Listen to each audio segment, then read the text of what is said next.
Hennig, Mr. Perfect. You know, everything in my life has been absolutely perfect. And it's a lot of people's dream to be perfect. But with me, see, it's no dream. It's reality. It's life. And take the simple game of bowling. It's everybody's dream to bowl the perfect game. Well, being Mr. Perfect, you sit back on the couch, you put your feet up, and you relax because you are going to witness the perfect. Hey, Curt Hennig fans. Hello. Welcome to another episode of Nobody Beats Curt Hennig. Nobody. Hey, I said it right this time.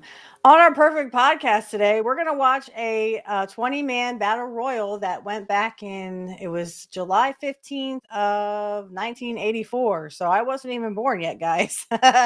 But Curt was in there with his father, and he didn't win, but this has Dusty Rhodes in it, along with Jerry Blackwell and a lot of like really cool stars. So Bruiser Brody was Bruiser something or other. It wasn't Bruiser Brody, but it was something like that.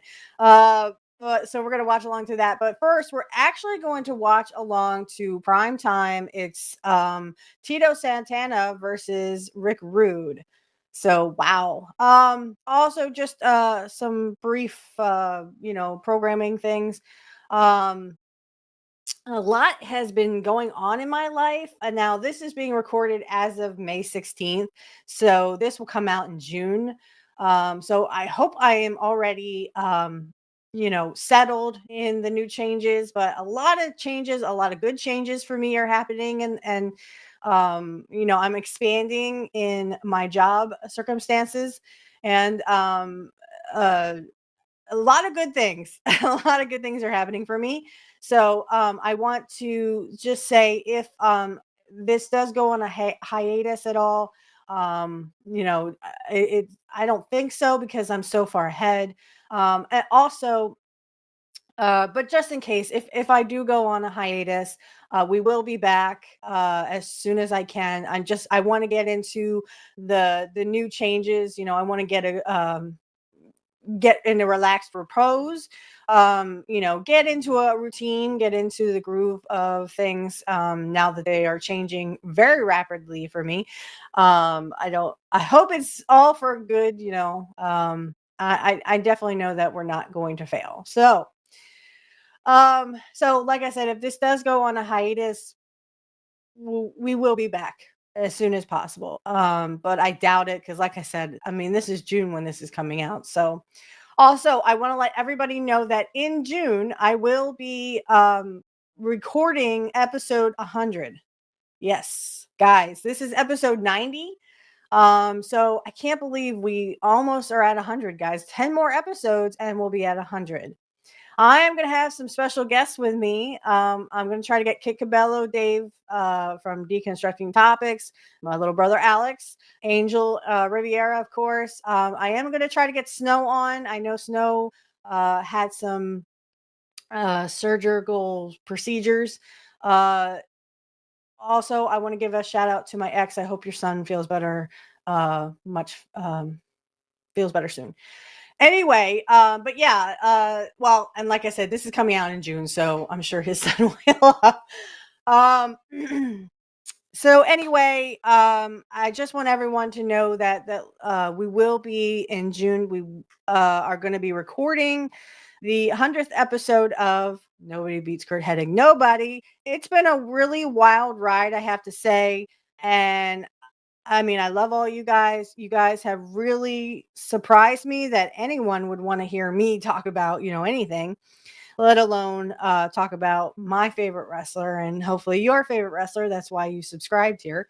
Um, on a daily basis or on a weekly basis, I should say, on a weekly basis. Um, I have had so much making this show. I love doing my other show, sorry, it's not Black Magic Talk anymore. It's called Whispers of the Craft. I have had so much fun, and again, I'd like to thank Matt Collins because he really did propel that show forwards. And I have a rare treat for people who are with me on the 17th. So tomorrow, excuse me, tomorrow a new episode will be coming out for I'm sorry, this will already be in June. This will be in June. So on May 17th, an episode came out about I wanted to go back to basics. So this had already been passed. So we go back to basics. I walk you through how to do a sacred circle. I actually did take a week off. I will do the all. I'm going to do the altar. The altar will be done. But I just wanted to actually do something first. I did a tarot reading for the collective, and I hope that resonated with you. If it didn't, fine, leave it for those who it does resonate for. But if it really spoke to you, I hope you take the advice. You don't have to take the advice if you don't want to, but just for shits and giggles, let's just say you do, right? But we will be doing the back to basics, creating a circle, the altar, and we'll be going over all that stuff. But for now, let's talk about I did not watch the Dark Side of the Ring, the Sheik. The only Sheik I ever remember was the Iron Sheik. And also, well, and of course, like I said, this everyone will already know this because this is in the future. But um, R.I.P. to Sabu. I did hear of his passing. I'm very sorry to hear about Sabu. Um, didn't think he was sick, but he went out doing what he loved to do, and that was wrestling. He was actually wrestling the night before he passed. So, I mean, if you can have that kind of passion, and he was 60 years old, guys. I mean, wrestling at 60, though I know Ric Flair was also, I mean, he was like in his late 50s when he stopped. And then he had that last match. Um, but let's not, look a gift horse in the mouth. It's still very prominent that at 60 that Sabu was doing that extreme stuff because he was in ECW. And we can talk about more about that. I will bring that up to Kit when he comes on the show, if he comes on the 100th episode. If he does, great. I would love to talk to him about Sabu because I wasn't a big ECW fan. I wasn't much for the extreme stuff. As everyone knows, of course, that's why Curt Hennig is my favorite wrestler. He didn't really do much extreme stuff because he knew the business inside and out, upwards and downwards, and probably could wrestle in his sleep. So that I thought that was pretty cool. But anyway, but yeah, I'm very sorry to hear about Sabu, but at least he got to go out doing what he loved to do, and that was the extreme wrestling. I saw pictures of his last match. So kudos to him. And wherever you are, Sabu, we'll miss you. I even saw Taz do this, what Sabu was doing. So that was pretty cool. I know Taz knew Sabu, the Sandman knew Sabu, uh, RVD RVD did a little thing tribute on X, so I definitely saw all that. And I'm glad. I'm glad that Sabu got to live the life he wanted to live and got to go out just the same way. So we'll miss you, Sabu, but keep it real, man. But anyway, the Sheik, the Dark Side of the Ring with the Sheik. The only Sheik I knew of other than the Iron Sheik was the one with Kurt in Portland. He was just called the Sheik, I think. But no offense, he had oil on his butt. If you if you ever watch Portland wrestling with Kurt when he goes against the Sheik, um, it's so funny. He has oil on his butt. You can't make this stuff up. And that guy was like literally whiter than I am. And he's like, "Oh, I'm an Arab prince," and la la la. I'm like, "Huh?" You're whiter than I am, dude. What are you talking about? You're an Arab prince. Yeah, sure. Okay. I don't know if he was pretending to be from Iraq. I think maybe. I don't know. I have to go back and watch those chic ones with Kurt. But the one he busts him open. They have, oh yeah, he's from Iran, so he was supposed to be from Iran, and the dude was whiter than I was. You can't make this stuff up. Okay. Um, they had their Iranian death match. I remember because Billy Jack Haynes actually ties the rope around the Sheik's arms, like his. They have to like tie their hands around the, was it the ring post or the, where the turnbuckle is. And I mean, Billy Jack Haynes looked like he's really pushing down hard on the Sheik's hands. He's not. That's why they had tricked rope, which just he could just break it. Um, oh, I hope you like my bracelet, guys. For those on Rumble who can see me, I hope you like my new bracelet. It was very expensive. It's made out of hazelwood. So okay.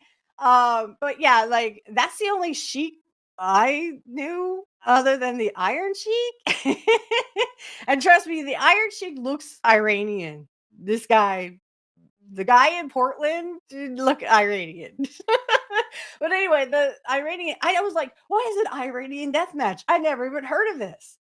Apparently they tie your hands, like you hold on to the either the ring post, or I think Curt was holding on to the turnbuckle, and they tie your hands because the assassin is the one who ties Curt's hands to the, turnbuckle. So you have to either get out of these this rope, again, tricked ropes, probably. More than likely they were tricked ropes. Unless this guy literally can just break rope. Like, I mean, he literally goes like this and he's out, right? Curt kind of does the same thing. He's like, trying to get out of the ropes, and like I said, they don't show it on camera, but Curt gets out too. Just when the Sheik does this and breaks his ropes, Curt gets out too. So um, that was actually a good match. If you catch it on YouTube, or if you want to look it up on YouTube, it's a really we're gonna watch along to it one of these days, I promise. But like, what's an Iranian death match? I've never even heard of this. Um, interesting, interesting rules. I'll say that. Interesting rules. Um, and I guess I'm not gonna tell you who wins, because I mean, you can look it up or you can wait until we do it. We'll probably do it like maybe next week. But yeah, I want to do the Iranian death match. Because again, I never heard of this stuff before. I'm like, what's an Iranian death match? Huh? I've heard of a tornado match, but never a Iranian death match. Interesting. I've even heard of a coal miner's glove match, which Curt would have later with was it the assassin? I wonder if it was the assassin or, oh geez. It wasn't with the convict because Curt took him out of Portland. The convict, or whatever his number was only in there briefly. I saw Curt kind of took him out. He was one of Buddy Rose's lackeys, and a very temporary, like a couple of weeks, and he was, or like a couple, I don't know, if a couple of times he was on Portland wrestling, and then Curt's like, I took him out of wrestling. I was like, good. um I think it was either the assassin or, well, it wasn't Dynamite. I don't think Dynamite was in it, but I know that I want to say Buddy Rose interferes, but I'm not really sure if I remember that correctly. I'm gonna have to watch them again. All right, so well, we'll definitely have that one too. I think it's the Assassin. It's him and the Assassin in 1983. I want to say 83, 84. Um, and then he would go on to have a bunch of tag or 6-man matches, couple of when they turn Buddy Rose babyface, he has a couple of tag matches with him, and they actually become like the tag champs in Portland. So him and Buddy Rose would do that, and then they go on to have a bunch of 6-mans with him and Billy Jack. And see, that's what pissed me off about the Billy Jack Haynes Dark Side of the Ring. They glossed all that over. They showed nothing about Curt. I mean, what would it hurt? What would it hurt to show that stuff? I thought it was brilliant. And I thought Curt and Billy Jack really worked well together, especially when they were just tagged, when they were with Buddy Rose. I love the interview that Billy Jack does with Buddy Rose, because Buddy Rose is like, I said you were a quitter and I said you'd never make it in wrestling, and you proved to me that you could. And Billy Jack was like, yeah, I know. You told me that I would never make it, and here I am. So, um, so I think that that little time together was good for not only for Billy Jack but for Curt too. So that's all I'm saying. That's the only thing I didn't like. Well, that's not the only thing, but it's one of the many things I didn't like about the Dark Side of the Ring with Billy Jack Haynes, because I thought they should have shown that stuff with Curt, because it was beneficial. I mean, he was against Buddy Rose, he was against the Dynamite Kid at one point. When they turned when they turned Buddy Rose, it was Rip Oliver and the Assassin and Dynamite versus Curt, Billy Jack Haynes, and Buddy Rose. So the baby faces were, Curt was a baby face, of course. Everyone could tell he was a good guy. Everyone's like, we want Curt. I'm like, we want Curt to do what? Win? Hopefully. Well, I mean, it was the 80s. And again, I wasn't even born yet, so so it doesn't surprise me, really. But in the grand scheme of things, I think that it was a good documentary. Just I didn't like the whole Dave Meltzer. But anyway, that's the only Sheik I know of. So I did not watch the Dark Side of the Ring with the Sheik. I only watched the Billy Jack Haynes ones to see if they would talk about Curt, and they ended up not talking about Curt. I was very disappointed. So, anyway, let's get into this. We're going to go to Peacock now, and we're going to show a match between Rick Rude and Tito Santana. So, this was on primetime. For those listening to audio, and excuse me, if you want to go to this, you can absolutely. It's Primetime Wrestling. Season 5, episode 49, December 4th, 1989, and we're 39 minutes and 43 seconds in. So if you want to pop this over in another tab in your web browser, you can by all means do that.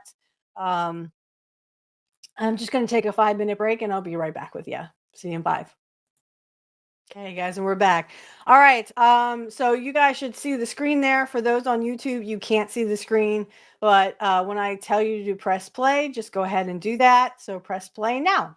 Everything right here on prime time. There's at least 8 or 9 matches every week here. You do 9 of them then. Let me do this one. I have to this one. Go ahead. Be my guest. Where am I? Which camera? Right here. Ladies, get up to the set. And Ladies? We have now, more wait a minute. than They're starting to just switch ladies. cameras on me. Ravishing Rick Rude is coming into your home. I mean, you're going to see him take a rooster apart. I didn't have enough time.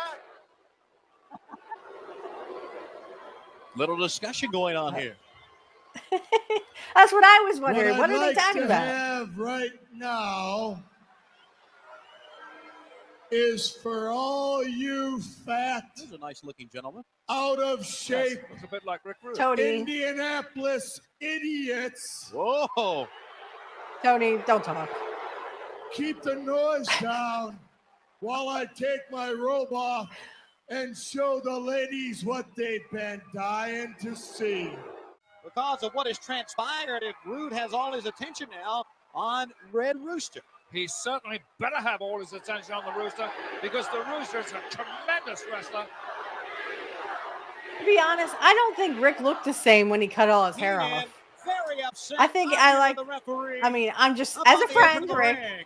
I think you should have kept the hair. WWF, as the Rooster gets pushed right back up against Just the ropes. just And Rude saying it does as a the pose friend. here.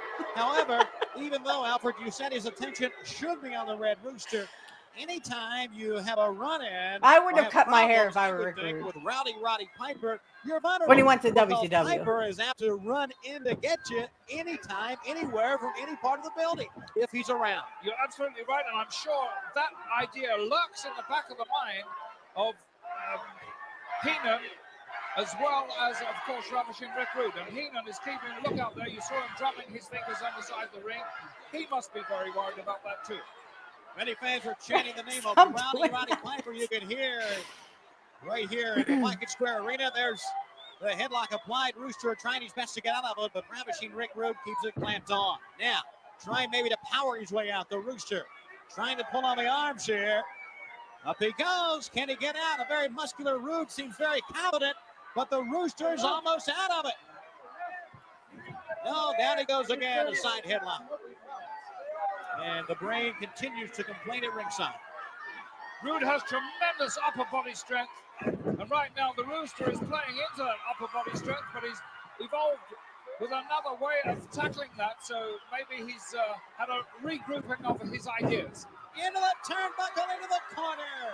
Rude hit very hard. The Brain trying to get his athlete to pick up the momentum here if possible, but no, it's all Red Rooster right now. A determined look on the youngster's face as he goes after Rude again. Here he goes one more time to the corner again. Face first to the middle of the ring, and the Rooster may have it all going his way here. Come on, Rick. And Rude in a lot of trouble here. The Rooster really putting his authority on this match. He's made some astoundingly good moves, and Rude is realizing suddenly that this bout is in danger for him. The fans are really on Bobby the Brain Heenan. He had some heated words into the ring. I'm not so sure if it was at the referee, at the Red Rooster, or even at his athlete, Ravishing Rick Rude. But right now, the Rooster's on top of the situation. Well, you hear the people chanting, Piper, Piper, Piper. Piper, you know where he's at. If you want to appease him, just stroll down the ring and get right in. Well, you're not man enough. Well, you're probably still hearing everybody yell, Piper, Piper, Piper. And I want you to listen real carefully now as we go back to this match, because you're going to hear everybody yelling, Rude, Rude, Rude. Well, not everybody. Myself and that Barbie doll in the front row. Barbie doll. The Red Rooster continues his assault on Ravishing Rick Rude. Rude trying to get up here. Oh, that time using the quickness, rolled around, and that ended that for the Red Rooster. Great move, Lord Albert Hayes. That really was. I don't think he expected to get such a devastating result from it. However, it's taken its toll on Red Rooster, and suddenly this whole bout has taken another turn, another swing, entirely in the direction of Ravishing Rick Rude. If his attention was with Roddy Piper, Ravishing Rick Rude, it's turned now towards the Red Rooster, and the effort at hand, there's a reverse atomic drop, and I know many of the fans here in Indianapolis will not let Rude forget Roddy Piper. Many of those chanting the name of Piper, the rowdy one, but still Rude has a battle on his hands. Rude measuring every blow now.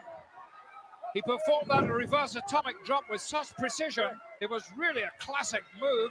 And Rooster has got to try and hold him.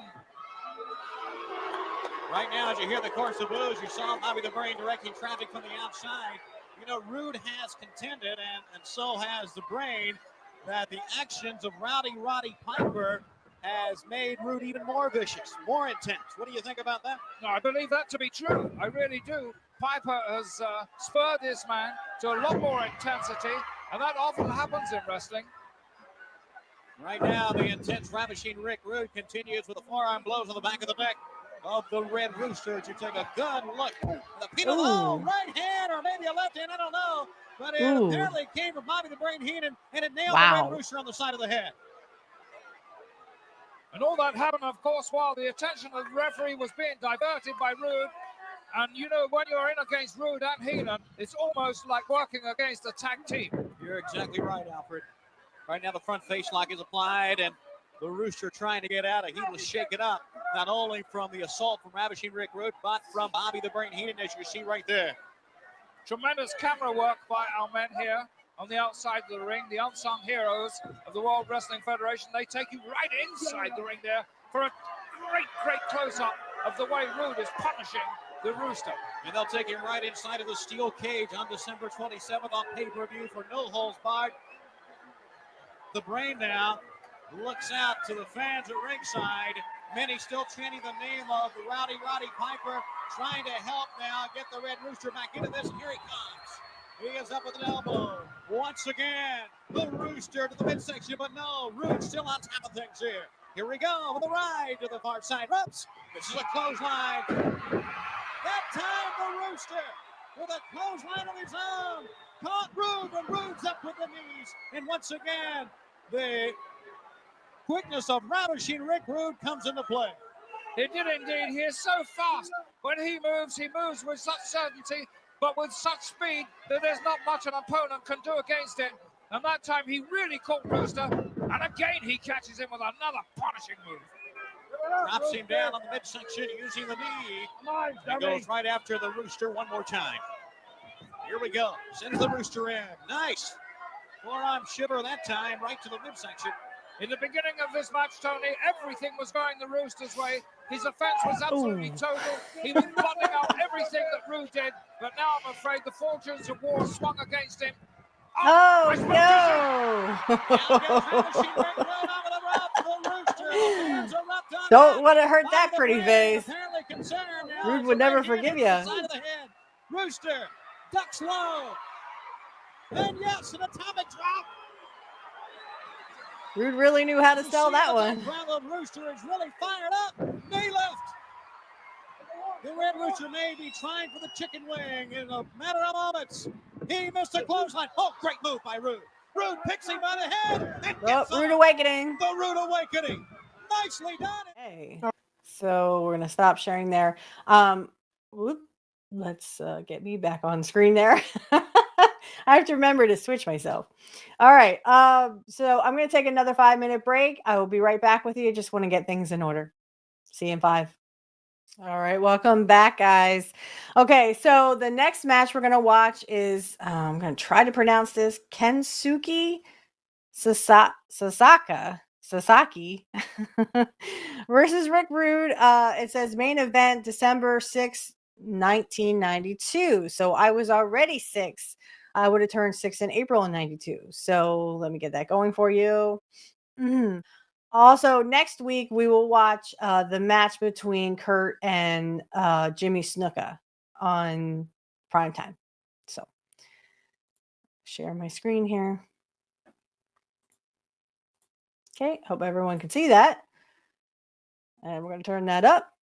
Ravishing Rick Rude's dander up at Halloween Havoc when Sasaki was one of the officials, along with Harley Race, in Rude's quest to become the NWA champion against Masahiro Chono. I know he was trying to like reinvent himself, so to speak, but I wouldn't have done that. He and Harley Race were both. Whoa! He is we said a powerhouse. He is indeed that. Low center of gravity. Arm drag takeover. And they got real high up on the arm there. Working on that wrist lock there by of Ravishing Rick Rude is Sasaki.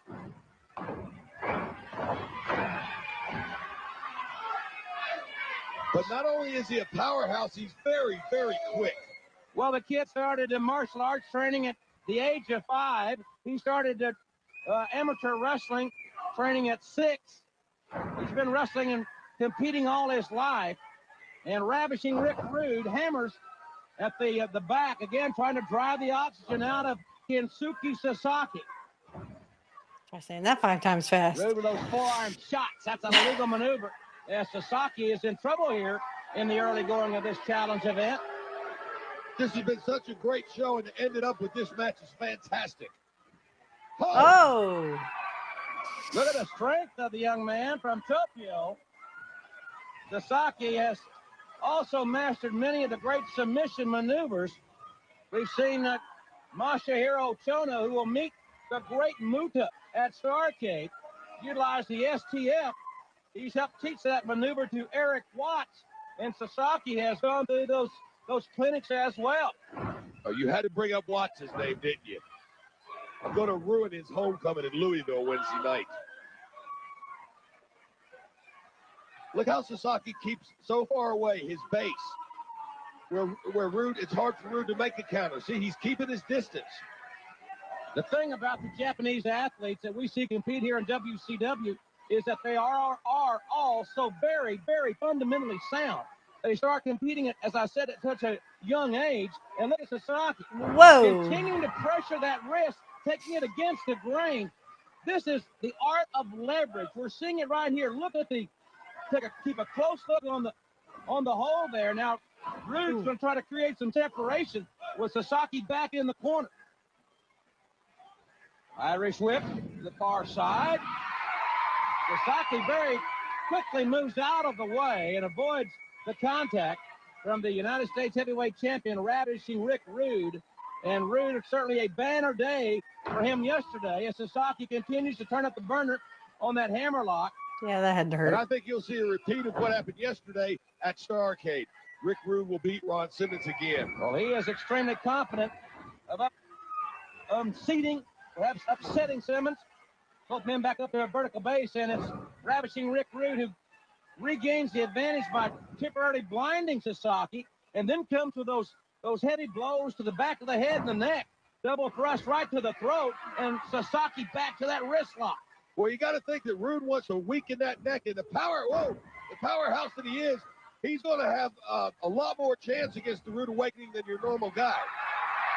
Rude anticipated wrongly. Cross body by Sasaki.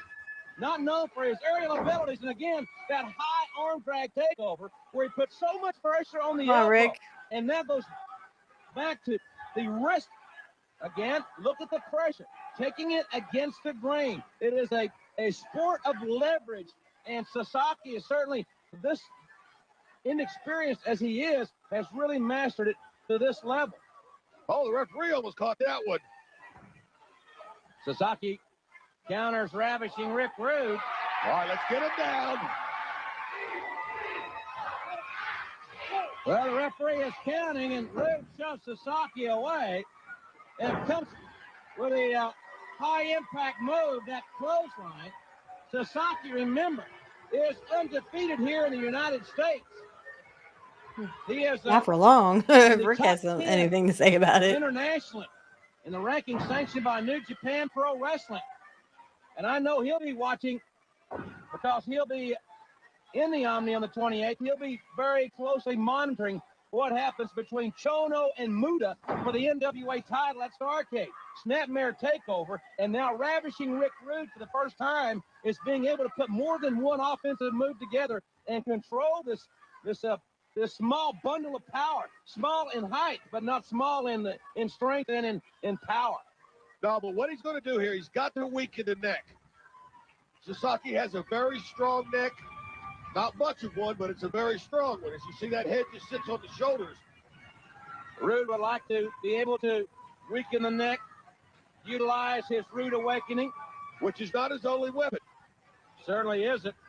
You know, he won every match but one in the NWA tournament this past summer by using the knee drop off the top rope.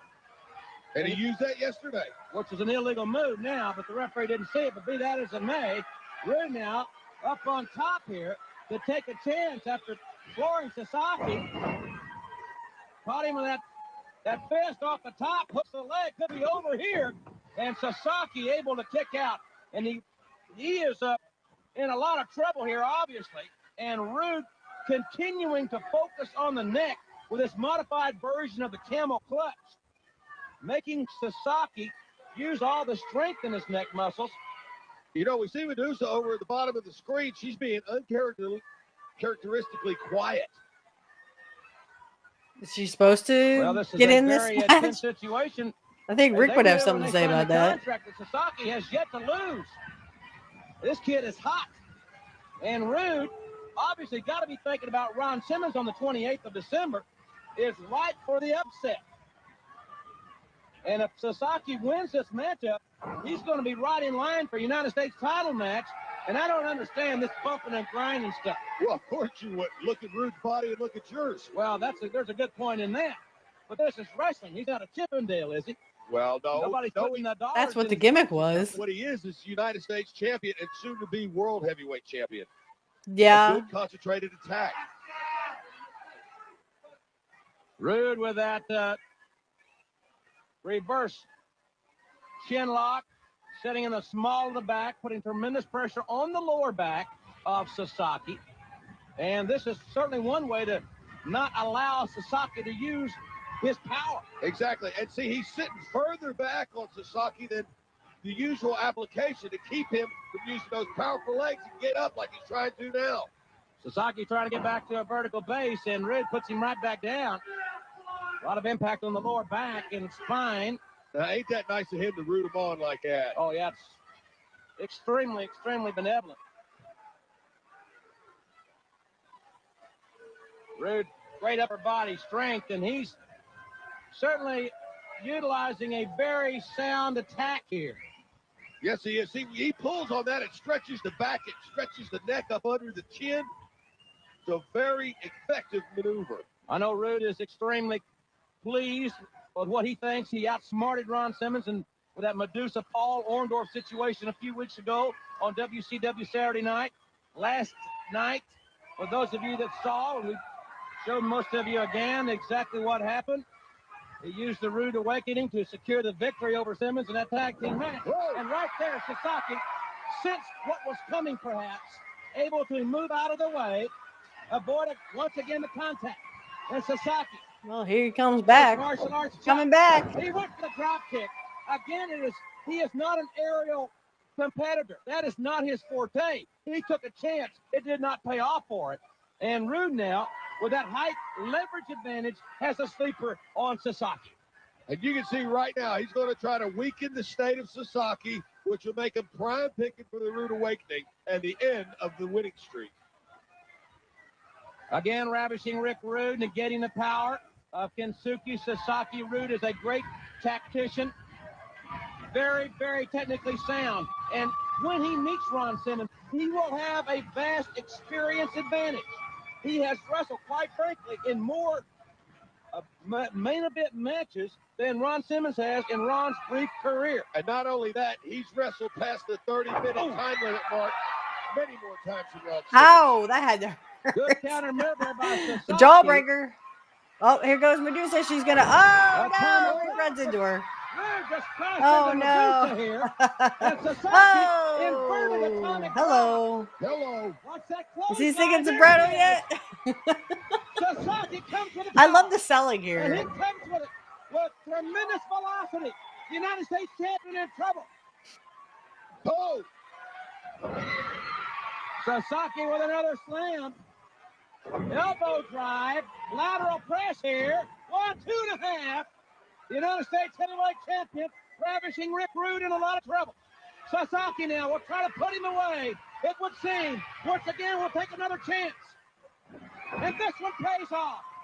The double axe handle to the head and a lateral press. It's another near fall. And Rude is really in trouble here. He's got to reach way down. And Sasaki going back up top. maybe one too many times here, Jim. Well, if he hits this one, it could certainly be over. And Medusa distracts him.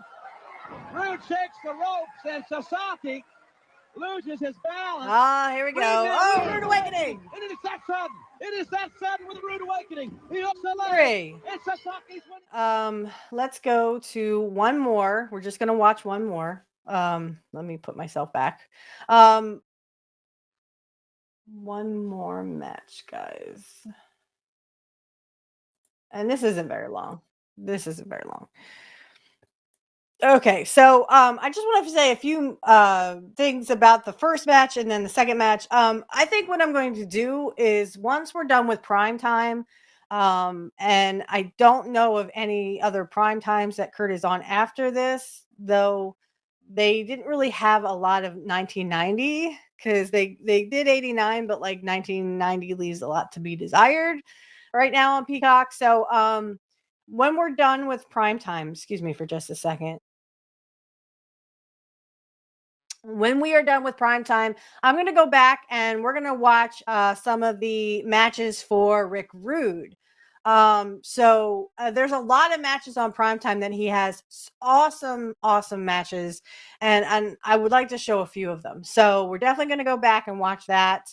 And then we'll watch some main event stuff with Curt. Of course, Curt is the main event because it is his show. It's our show, but it's his show, right? All right. So let me get everything together. This one is Ravishing Rick Rude with Bobby Heenan versus Jim Evans. This is 5/29. Oh, May 29th, 1988. So this is actually before Curt was on TV, because Curt would not be on TV till September. Not that I saw. I didn't see Curt on TV. Apparently he was doing dark matches up until September. So pretty cool. All right, here we go. Share my screen.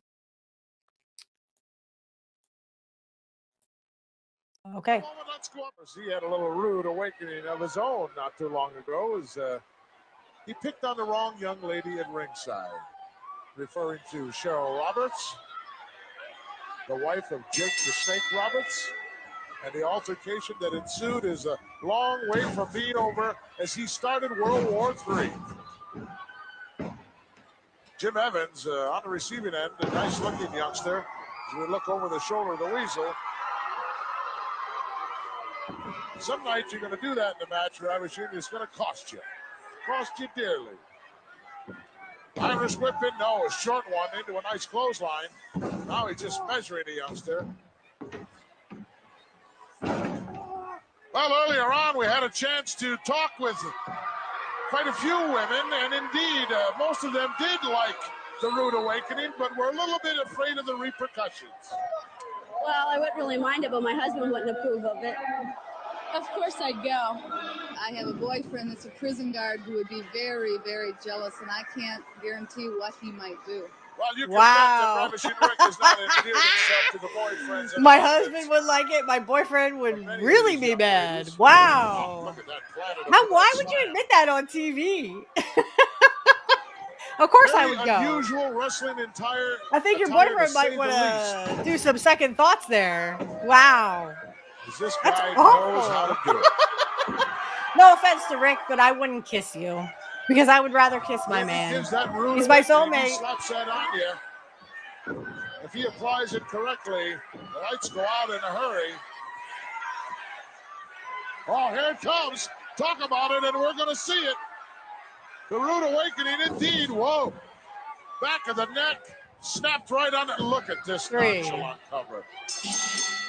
All right, so that is that. Next week we'll watch another couple of matches. Actually, next week I want to do the Ravishing Rick Rude and Bobby Heenan on Regis and Kathy Lee. So that was in the 90s. Yeah, that was good. All right. So just a few words on that.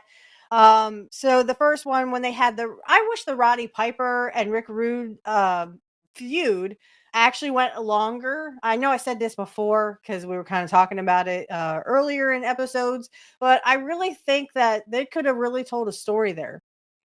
I don't know why it was like a couple of matches and then they were back to whatever they were back to, but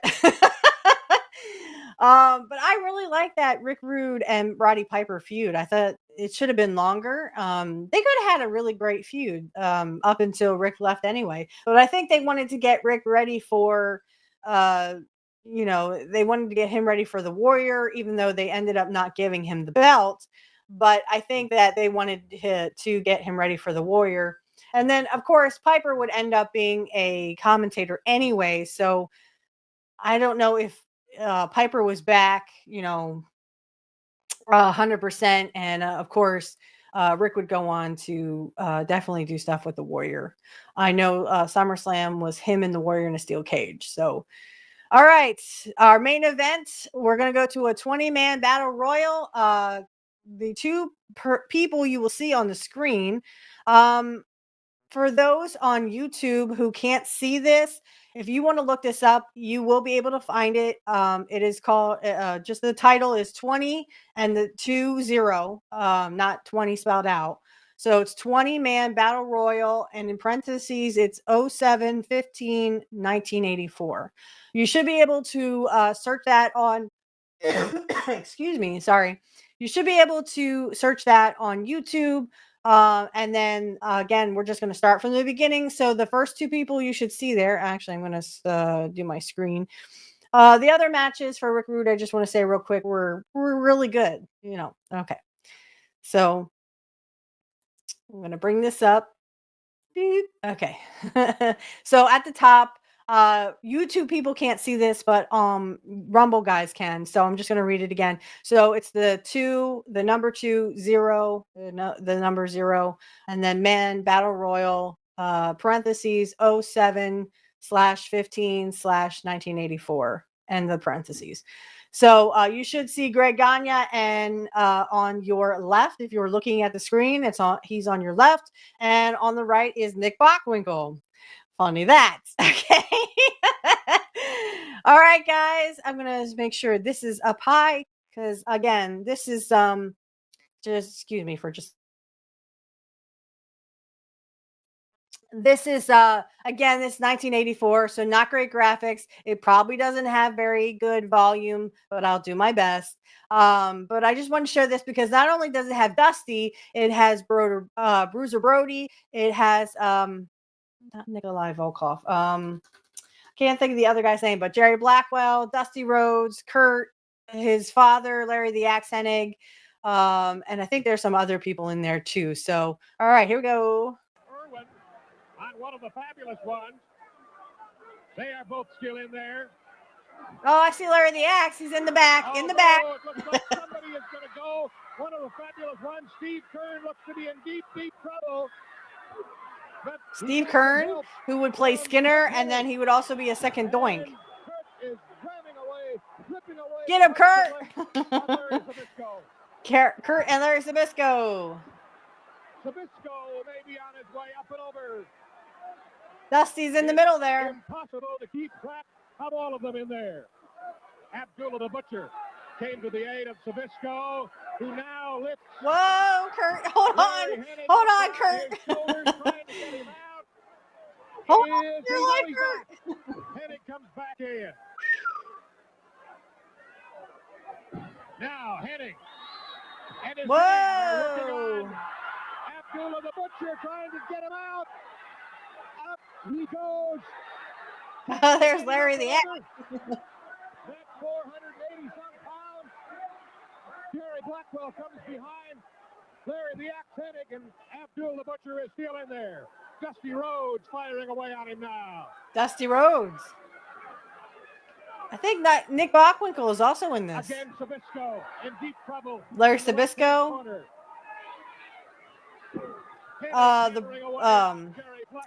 I can't think of his name now.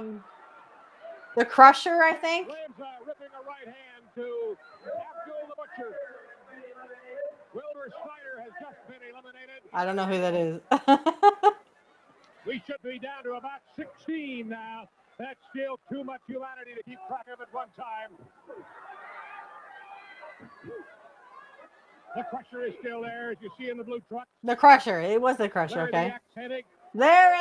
Oh, bye-bye.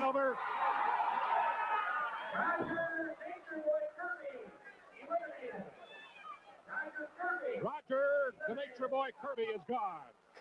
Roger Kirby. The Axe Hennig popped him up and over the top rope. And father and son talking to each other. There's Larry talking to Curt. One of the fabulous ones. Trying to get Abdullah the Butcher out, and that's a hard one to do. That was Stan Lane.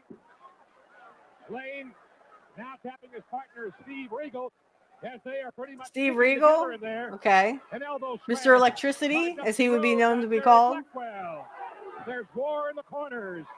Curt Hennig ripping right hands to Nick Bockwinkel. Get him, Curt. Sabisco ramming away on the Crusher. Steve Kern comes in. Larry the Axe Hennig is standing and watching his son for a moment. Now comes over and gives him a helping hand. Is putting the claw. Baron von Raschke? Okay. It's kind of hard to find Curt. You'll see him. He's standing in the middle. He got black trunks on. Whoa. Look out, Curt. Get him. Oh, King Kong Brody. That's what he's called. And does he go out and over? One of the fabulous ones is working on him. Now the other fabulous one grabs Brody. Ooh. And Dusty Rhodes. Get him, Dusty. Go to the head of King Kong Brody. See what's happening over in the other corner. Oh. Is over there. The Crusher is there. Blackjack. Oh, they I think they turned Jerry Blackwell. They turned Jerry Blackwell babyface, I think, in this because King Kong Brody comes out and like, you know, busts him up. In the center of your screen. Larry Hennig. Blackwell is hanging on. Oh, get him, Kurt. Kurt, get him out. The Battle Royal goes on. They're fighting for $100,000. Wow. And that goes to Jerry Blackwell. Whoa. Don't think so. It looked like Larry the Hennig was in trouble momentarily there with Jerry Blackwell. Abdullah the Butcher in the corner to your left. Whoa. On Dusty Rhodes. Oh, no. There goes Larry the Axe. Lanza comes over and goes to work on Abdul the Butcher from behind. So Kurt holds him and Larry punches him. Larry Hennig has been eliminated from this bout by Jerry Blackwell, but Hennig is giving Blackwell some parting shots. Again, as the Battle Royal goes on and on and on. Curt Hennig firing away on Abdul the Butcher. Get him, Kurt. Up and over goes another one of the participants. Like my view again was obstructed. Scott Irwin. Oh, Scott Irwin of the Irwin brothers. Dick the Bruiser is still in there. Bill and Scott Irwin. The Long Riders, they would be called. The Bruiser is now just oh, there goes Crusher, I think. Marty Miller, the referee, is saying, hey, you're out of it. That is Dick the Bruiser. Oh, it's Dick the Bruiser, excuse me. One of the fabulous ones, Steve Kern, working on Jerry Blackwell, now turns his attention to someone else. Bruiser is out, as we told you. King Kong Brody being pinned over in the corner by Larry, the ex-Hennig son, Kurt. Get him, Kurt. Crusher.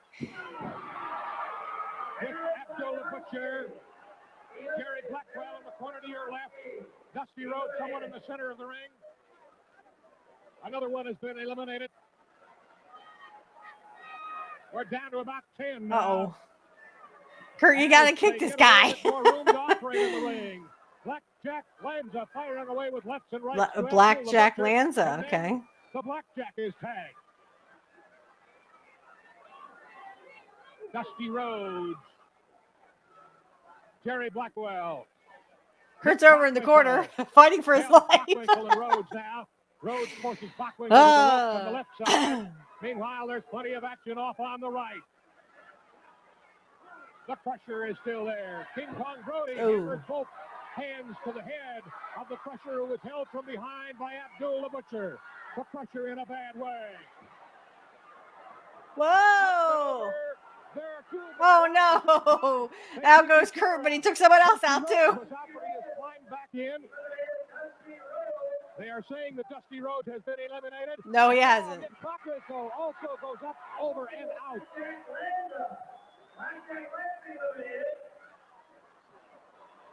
Those that are remaining, while Bockwinkel has climbed back in the ring. The Crusher is in there. Peru, Abdul the Butcher is there. King Kong Brody is there. The fabulous ones are there. Dusty Rhodes was eliminated, I guess. He just got back in really fast. Abdul the Butcher eliminates. Well, the Crusher has gone up and over the top rope, but he lands on the apron. And where's Jerry? Okay, I was going to say, where's Jerry Blackwell? Oh, Abdul the Butcher has ripped the Crusher to the post, and he has gone to the floor. Now, King Kong Brody working over both of the fabulous ones, or is it vice versa? Steve Kern. Oh, Nick Bockwinkel's out. And Brody comes behind him and hammers away with a forearm. The fabulous ones, they're still in there. Jerry Blackwell is still in there. And now, Steve Kern firing away on King Kong Brody, working on the eyes. And oh. Stan Lane gets out of the way. And Jerry Blackwell Wow, Stan Lane, who would eventually become one of the Midnight Express. Jerry Blackwell, King Kong Brody, and Abdul the Butcher. And now Abdul the Butcher going to work on Jerry Blackwell. A hard shoulder block by Steve Lane. And he Oh, goes no. up the top rope, and Lane is out of it. Stan Lane out. Lane is on the near side, and he may be gone too. And Abdul the Butcher. Oh, no.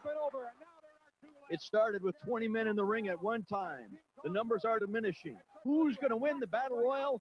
We'll be back right after this word. $1,000 on the line. No, he went under. Jerry Blackwell went under. Let's go to the ring and find out. Still in the match. The Fabulous Ones have been eliminated, and the only two left. The only two left are King Kong. Oh, no. Sorry for that. And there's, whoa. Sheik Al-Non Casey. Blackwell has apparently won this Battle Royal, but he is being taken to the post by... See, they turn on him and they turn him babyface. And by Abdul the Butcher. All three are working over Jerry Blackwell, who has won. Jerry Blackwell has won this Battle Royal, but the battle still goes on. And King Kong Brody is hammering away as Abdul the Butcher holds Jerry Blackwell, who is a... Now I'm going to let this go because Curt comes back out to help Jerry Blackwell. Try saying that 5 times fast. Not easy. Supposedly to the aid of Jerry Blackwell. Into the ring they come. Curt Hennig is in there. Dusty Rhodes has come in. Oh, what a royal battle this is getting to be. The Fabulous Ones are back in there, and they are trying to work over King Kong Brody. Also Adnan L. Casey and Abdul the Butcher. They are in a fight for their lives inside that squared circle. Jerry Blackwell has won this match and has won the $100,000, but they are fighting nonetheless inside the ring. Adnan L. Casey is chased. Who is still there? Abdul the Butcher is now chased. And King Kong Brody is also left. But look out! Here comes King Kong Brody into the ring with a chair. One of the Fabulous Ones, Stan Lane, grabbed a hold of him, as does the other. It's going to take 3 or 4 to stop this man. He has gone absolutely berserk, absolutely wild. He is a crazy man in there. They are trying to extricate the chair from him. Curt Hennig is there. The Fabulous Ones are there. Dusty Rhodes is there. And now King Kong Brody comes over and puts stop. Was it the referee or was it Jerry Blackwell who was laying? Curt comes back out, and they're helping Jerry Blackwell. They're trying to get Kong Brody to leave the ring. And back in comes Abdul the Butcher. King Kong Brody working over somebody on the floor of that ring. Now Brody comes out of the ring, but is he going to be out for long? Abdul the Butcher is hammered to the canvas. This has gone completely out of control.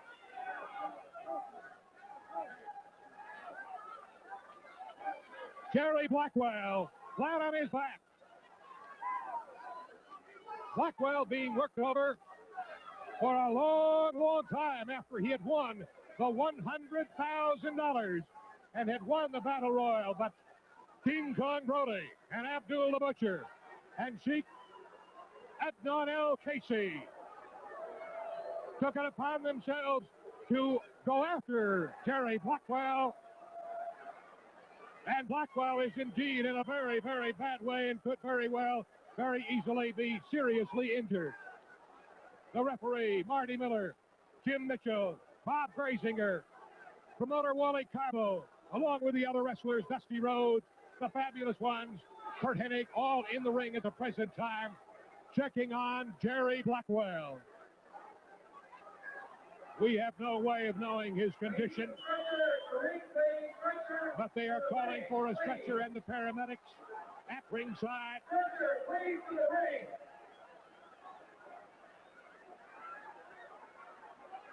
Yeah, there's Curt walking around.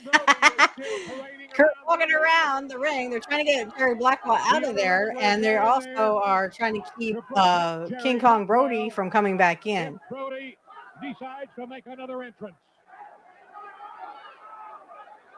So I think it's funny that Curt talks to Dusty, right? Well, not right there, but he did talk to Dusty. That was awesome. Brody is still around there. And while he's there, trouble is also at the very same spot.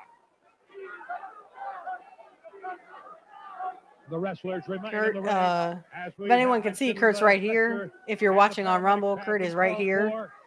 Talking to Stan Lane. I think that's Stan Lane right there. Oh, there's Bruiser Brody again. I mean, King Kong Brody. Dusty's like, get him, Curt. Get him, Curt. Yeah, punch him. Get him out of there. Get him out of there. The 370-pounder from Santa Fe. Oh, there's Abdullah the Butcher. Also going after Jerry Blackwell. But here's Curt right here. And still Jerry Blackwell. Right there. It's Curt right here for those watching on Rumble. No, not seriously injured. Two fabulous ones. There's one of them, and there's the other one of them. I think Dusty is attending to somebody. Knocked to the canvas and no doubt knocked unconscious by the man King Kong Brody. Something is going to have to be done about this man. So here's Curt right there. We do know he can speak English because he talked to us one time at ringside. But most of what you hear from him is like a bark from a dog or a grunt from a hog, as we said before. Again, the call goes out for stretchers and paramedics to ringside. Dusty Rhodes is now back up on his feet. Yeah, I see that. Okay. Is there. The Dusty's here. There. This is Dusty here. King Kong Brody. Fabulous ones here. And here's Curt. The Butcher. For those who are watching on Rumble.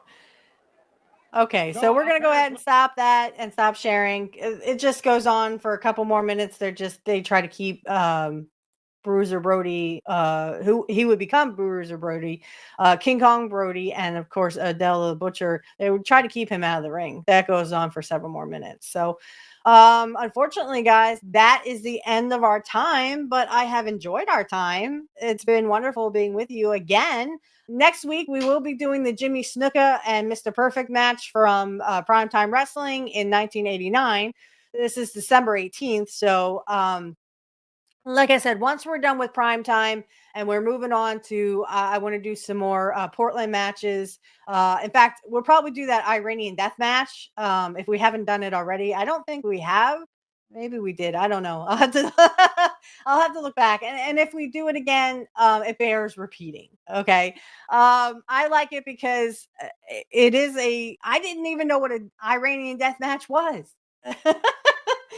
So I'll have to look back in the archives and see. I doubt it though. I seriously doubt that that we did it, but next week I think we should do the not next week, but the week after that we should definitely do the Iranian death match. So just to alliterate, I hope you enjoyed that. But like I said, after we're done with Primetime, we're gonna go on to I'm gonna go back into like the archives of Primetime, and we're gonna show some Rick Rude matches.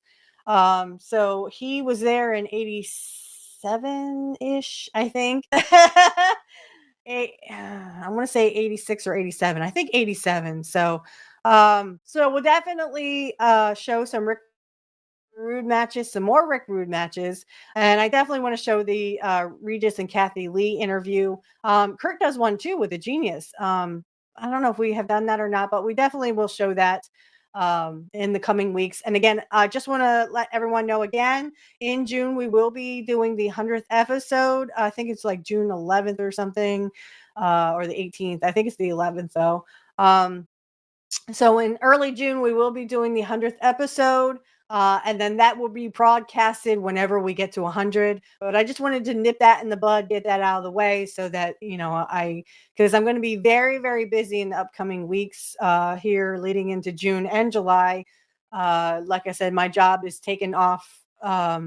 And changes are happening real fast, guys. And it's all the better for me and my coworker. And, I'm going to be managing, be the manager. So, whatever comes with that will come with that. But right now it's changing fast and we're just going to keep going forwards. Now everyone is going to hear shameless plugs. YouTube, you guys will hear a little tidbit just to let you know that it is AI generated. The outro song is, AI generated. And for those on Rumble, you will not hear that. So I hope everyone has a great set of weeks here. Again, things are changing in my life really rapidly. So we'll be back here next week with the match with Jimmy Snuka. I hope you enjoyed. I know that the graphics were a little crappy, but again, it was 1984. What do you expect, right? We'll be back next week with Jimmy Snuka and Mr. Perfect on Primetime Wrestling. And until then, guys, nobody beats Mr. Perfect. Nobody. See ya. Hey, Curt Hennig fans. Hello, and welcome to the Shameless Plugs. I wanted to do an updated version because I no longer have Patreon. I don't know if anyone has seen and down in the description field. The first shameless plug I would like to do is for my Cash App and my PayPal account. If you can donate, please, please, please donate today. I actually had one donation, but that was more for my birthday. So anyway, if you can donate, please see the links in the description field for my PayPal and my Cash App. I'd like to start off by saying also, and I will say this at the end, I have an AI outro that is AI generated. I actually made a country song dedicated to Curt. I made several. Just in case there also maybe in the future or right now is going to be an AI intro. So I just want to let you know that the intro also could be AI, and this is for Amazon. This is for YouTube only. YouTube only. So the first shameless plug I would like to do is Kit Cabello. He is one of my great, great friends. I love him to death, and what a great man, great guy, all around great friend as well. You can catch him on Heartlands Media. That's 9 a.m. Central, Monday through Friday, and he will tell it like it is. Trust me, he will tell it like it is. Can't say enough great things about Kit Cabello. Also, check out Angel Riviera. He is in Angel in the Afternoon, and of course, he is my host for Pro Wrestling Talk. Pro Wrestling Talk is every Saturday night at 8 p.m. Eastern Standard Time, though those are scheduled to change due to family issues or WrestleMania or a pay-per-view. Also, I would like you to, but definitely check out Angel in the Afternoon. It is 7 p.m. Eastern Standard Time, and he also tells it like it is. Way to go, Angel. Okay, on to deconstructing topics. My big brother, Dave. I can't say enough great things about Dave. He is a big supporter of mine, and I'm a big supporter of him. If you check out Deconstructing Topics, he has his own show. I'm not sure what episode he's on right now, but he has a great podcast. Please, please, please listen to it. You can check it out on YouTube. I don't know if he's on Rumble, but I'll see if I can get a Rumble link. All these links are in the description field if you want to check these people out. Also, I'd like to mention my little kid brother, Alex Knight. We are actually not really related, but I see him like a little brother. So anyway, Alex Knight, you can find him on Angel in the Afternoon. You can also catch him on Pro Wrestling Talk. And I think he's going to do a baseball podcast with Angel as well. So check that out. That'll be on Sundays. I'm not sure the time. I'll have to get that from Angel later. But I just want to make sure that you check him out because he is a great person and someone I can call friend and little brother. The next shameless plug I'd like to do really fast is Black Magic Talk is my other show, guys. If you would like to check that out, all you have to do is click the link in the description field, and blessed be to you if you are also a witch, wizard, or warlock, or whatever you call yourself. You can check that out in the description field. We have a lot of fun over there. I love to have on special guests, especially Sonia Smith. She's a very dear friend of mine. I hope you will subscribe to all these people on YouTube or on Rumble. We are also on Rumble. The Rumble description field, the link is in the description field. Sorry. If you would like to check that out, this will be going on YouTube, of course, because I don't need this for Rumble. I could put it on Rumble. I think I might. So if you are on Rumble watching this and you would like to see the YouTube version of this, it's mostly audio that you will see, except for this part, right? Just check us out on YouTube. The link is in the description field. And again, if you want to check out Black Magic Talk, you can check that out too, where we talk everything pagan and Wiccan. There is no evil or black magic, of course. It's all great fun, and we have a good time. If you like a personal tarot reading from me, click the link in the description field below. I can get you my, my pricing and stuff. If you would like to be a guest on the Black Magic Talk, or if you'd like to be on Pro Wrestling Talk, you can DM me on X. My X is in the description field for both Black Magic Talk and for Curt Hennig podcast. Go ahead and hit those in the description field and DM me, and feel free to ask if you'd like to be a guest. If there's anything else, concerns, or if you would like to just give feedback, you can always DM us on X and so on.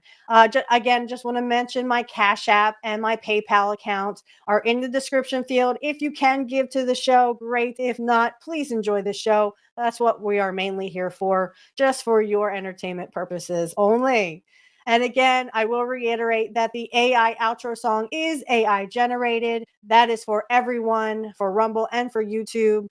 Also, there could be an AI intro song. Just want to let you know that if there's ever an intro song, it is AI generated on YouTube. I created a couple of songs here and there, a couple of country songs I think that Curt would like. So I hope you check those out. And remember, everyone, nobody beats Mr. Perfect or Curt Hennig. Nobody.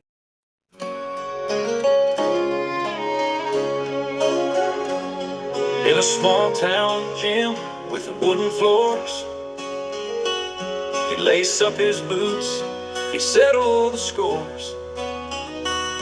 With a suplex or a lariat, he'd stand tall. Curt Hennig, the hero we all recall. Oh, Mr. Perfect, the man we admire.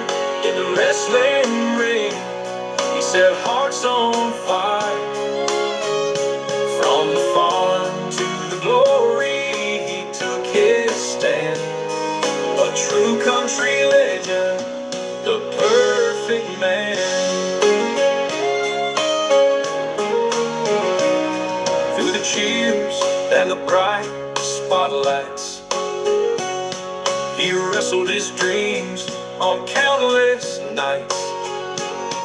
With a fisherman's carry and a confident grin, Curt showed the world the warrior within. Oh, Mr. Perfect, the man we admire.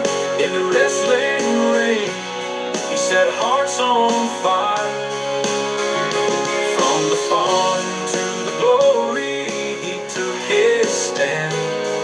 A true country legend, the perfect man.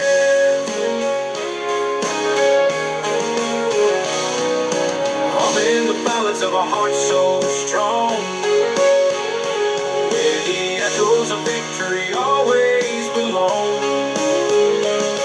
He taught us that life is a fighter's game. Curt Hennig, forever framed in fame. In the hours of wrestling, his name remains. Curt Hennig, who broke through the chains. From Minnesota